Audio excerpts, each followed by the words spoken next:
Many of our neighbors are feeling hopeless. They are unable to meet their basic needs on their current income.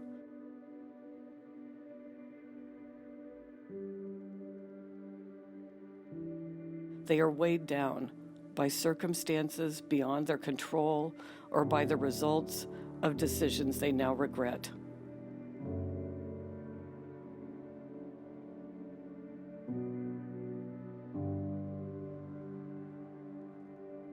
I was living paycheck to paycheck, and I didn't think that there was a way to get out of it, like that I would just continue to live that way, because it's just a vicious cycle that you pay all your bills and then you run out of money and you don't have any money until the next paycheck, and then you pay all your bills and you don't have any money, and it just continuously goes on like that.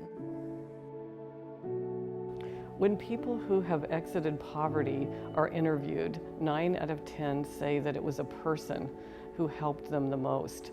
We can give people lots of material help, but most often they say it was advice or a mentor, a cheerleader, a coach, someone who was willing to walk alongside them and be that role model and help them make connections that they wouldn't normally have.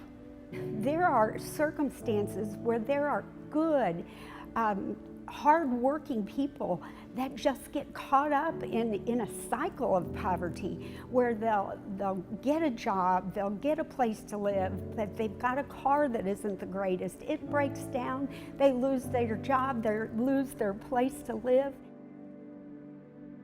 It's just a cycle that's very scary. We started coaching because we felt like that one-on-one touch was more effective. It's hard to share about your deepest personal financial struggle or mistakes you've made or just things in your past. And so we found that just that one-on-one contact was going to be the most effective. And when we started doing it, we started seeing really great results. Well, there was 2 major things that I was able to pay off. My cell phone bill that was $1,400 because I put somebody else on my phone bill and it went south. And then also I was behind on my personal property tax and getting my car license entitled.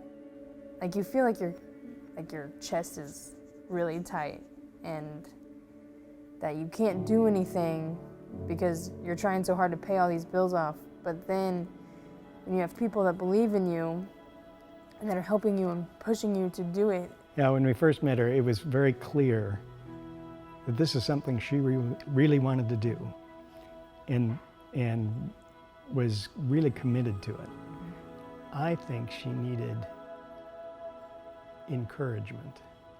She hadn't had somebody who said, you can do this, or we're with you. When I paid off the cell phone bill, I could breathe a little more. And then when I got my personal property tax paid and my car license to where I wasn't driving illegally anymore, I could really breathe. But I've kept everything from my class for that 16 weeks, everything. Like the point system that we did, I can go straight to that sheet. I know what my bills are that I'm supposed to pay, and then I can just check them off as I go. We provide coach training for every type of coaching. And in addition to that, we have great coaching manuals and materials that you can take home and refer to.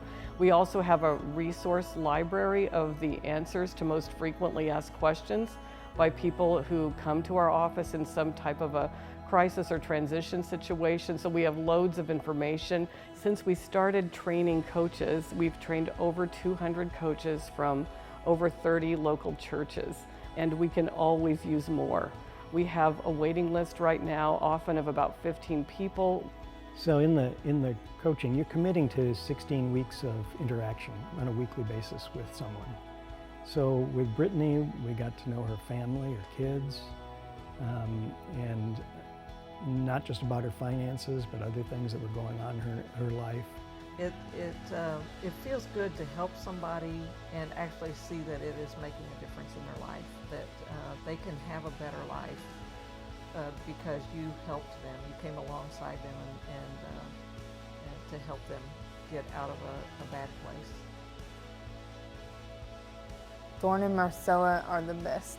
Like, if I didn't have them, then I wouldn't have had the support that I needed.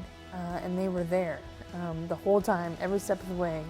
You kind of bring them in as family, and I think that that's what they are, is that they're family and they're there. And that's exactly how they treat you. The bricks that were on my chest pressing me down had went off. I hope someday that anybody else that's in my situation that goes through the class is able to feel that feeling of being able to take a deep breath in and know that everything's gonna be okay.